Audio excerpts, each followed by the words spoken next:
Okay, so we're going to do a little color study of a simple still life little flower setup. I cover color theory and color mixing, how to mix colors in my course, but now we're going to be putting that into practice. On the palette, we have all the colors that we need to mix pretty much any color we ever want. It's the three primaries, so ultramarine blue, alizarin crimson, and cadmium yellow light. We add to those white, burnt umber, which is a fabulous pigment to have on the palette just to darken colors. And then I've got yellow ochre, mainly because yellow ochre is a very useful color and it's cheap. We could mix something that's exactly like yellow ochre using our three primaries, but they're pretty expensive pigments, and yellow ochre is just a cheap, very versatile. You can mix any color you want almost ever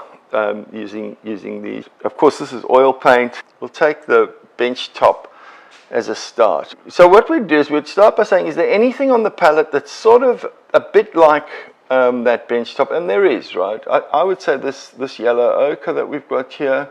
We take something, in this case this yellow ochre, and then we only really have to ask ourselves a few questions to get this to what we want. So don't forget that there's three characteristics of color. There's hue, which is just the color of it. There's value, which is how light or dark it is. And there's chroma, which is how intense it is, how saturated, how brightly colored it is. Okay, hue, value, and chroma. And we can judge those and we can adjust them. So in terms of value, how light or dark, this yellow ochre is not too bad. It's pretty close to that bench top, okay? In terms of hue, which is the color, we only have to ask ourselves three questions, which is, does it need to be more red, more blue, or more yellow?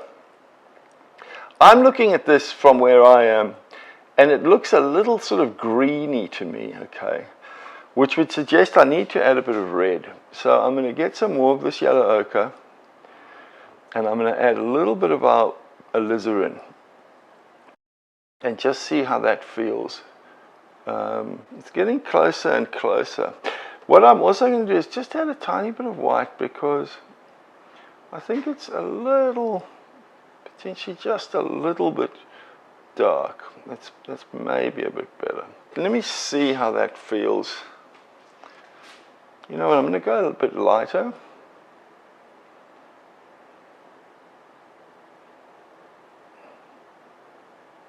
That's probably a bit closer. So let's just get some of this on, just putting this on wherever there's light bench top. Then we've got a bit of dark, a bit of shadow.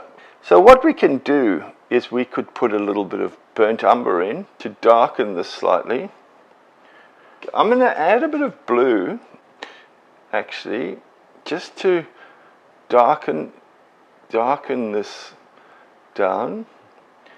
Now, that's much too blue, much too green, shall we say. Burnt umber is like a dark red, actually.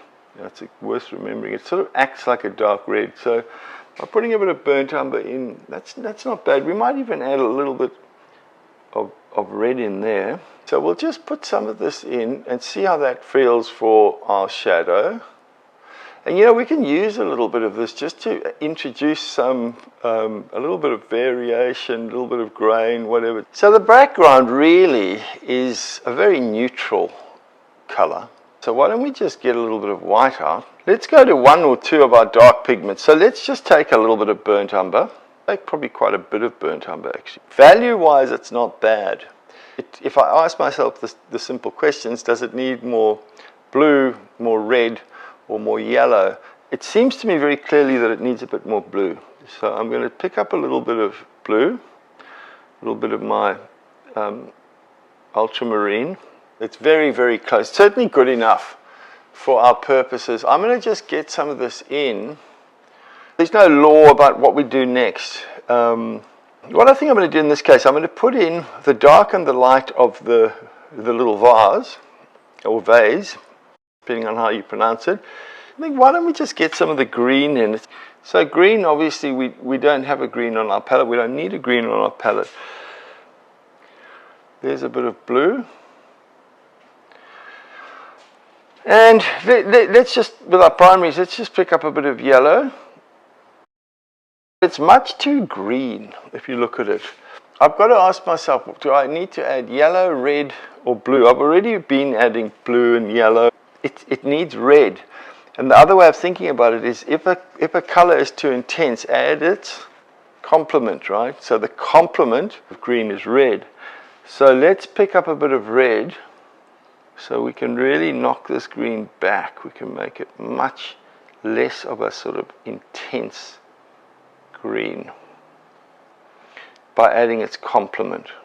I just think it's a bit dark, so I'm lightening this up quite a lot with yellow.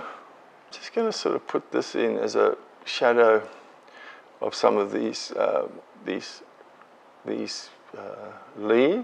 Fun. Okay, so now we've got a shadow color of that leaf, and let's just add yellow in there. This is, I think, probably close to where the lights are. Let's do the flower, the big lazy old rose that's really had seen better days. So lilac, or call it a purple if you like, is always going to be a bit of blue, bit of red. Okay, blue and red makes purple, right? So there's blue, there's red, and because it's not that dark, so in other words, we've got the hue, the color, which is purple, but it's much too dark, much too dark. So we're gonna add some light. In this case, we'll just add some white. Value-wise, it's not bad. I think as a purple, it might be a little bit too much of a bluey purple. This looks like a bit more of a reddy purple, so I'm going to make it a bit more of a, add a bit red. Needs red. But when I look at it, especially in the shadow, it's just vastly too bright, too chromatic, okay, too saturated, if you like, okay. So we want to knock a purple back. If we knock this purple back, how do we do it? We go to its complement. What's the complement of purple? Yellow, okay. So red and blue make purple, opposite purple, yellow. So we'll pick up some yellow and we'll mix that in. Okay, and we've probably gone a bit potentially a bit far, but look at that. I mean, it's just amazing. We now have a really neutral color, okay, and it's probably a bit neutral, so let's get a bit redder, let's get a bit bluer, and look at this gorgeous, absolutely beautiful color. And let's just kind of, I don't know, let's just put it in a sort of I don't know, in a rosy-like manner. Actually, let's mix three colors for this rose: a light, a sort of half tone, and a dark, which is already mixed. So for our half-tone color, let's just find. We're not going to need too much of it. There's a bit of red. There's a bit of blue. Here's a bit of white. So this one's going to be lighter. Okay, this is obviously very red at the moment. So let's just add a bit more blue in there so that we get back more into a violet kind of a world. Okay, so there's a lighter violet. And it's not too bad, but it's too violet. It's too strong. So we want to knock back a violet. We add its complement, which is yellow. So let's add a bit of yellow and see how we go. See how much subtler that color is? How much more beautiful it is, actually? Oh, that's gorgeous. I love that. I'm going to just put some of this in. I'm going to just put the halftone in for the minute. Dark and halftone, and now coming up to light of my rose. So again, we'll put some yellow in, and look at that. Just look how stunning that is. So we can put this in certain parts of this. I think it needs a little bit more yellow. The last color that we've got really is this incredibly beautiful color. it's like an orangey, like a reddy, orange, magenta-y something. So let's mix up a dark. So pure alizarin, it's a little bit of this yellow. Let's see what that gets us. But it's a bit too saturated. So in other words, it's too orange. So the opposite of orange is blue. I'm going to put a tiny bit of that blue in. And that'll darken it and it'll make it less chromatic. Oh, it's gorgeous. It really is. I mean, it's gorgeous. I think it's a tiny bit dark, actually. I think it's more... Yeah, that's pretty good. So, I mean, this is so, honestly, color mixing really is once you know, it's very, very difficult. I mean, I battled with it for years and years and years.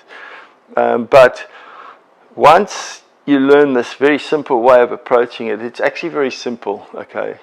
So it's, you know, it really is. It's just find something that's close and then do you add yellow, do you add red, or do you add blue? I mean, it is that simple. And right on the tip of this little bud, it goes into shadow too. This is a sort of nice mid-tone, so let's just get a little bit of our alizarin. Let's get a little bit of our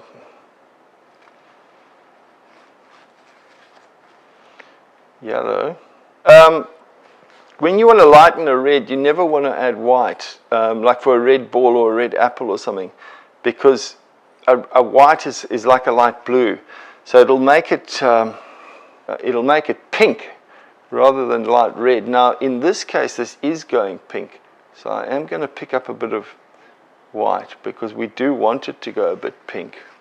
I'm going to pick up a tiny bit of yellow and just see how that sits. Okay, we now want our light, so let's just pick up a little bit of plain alizarin, actually, and then let's pick up quite a bit of white because we want this to be juicy.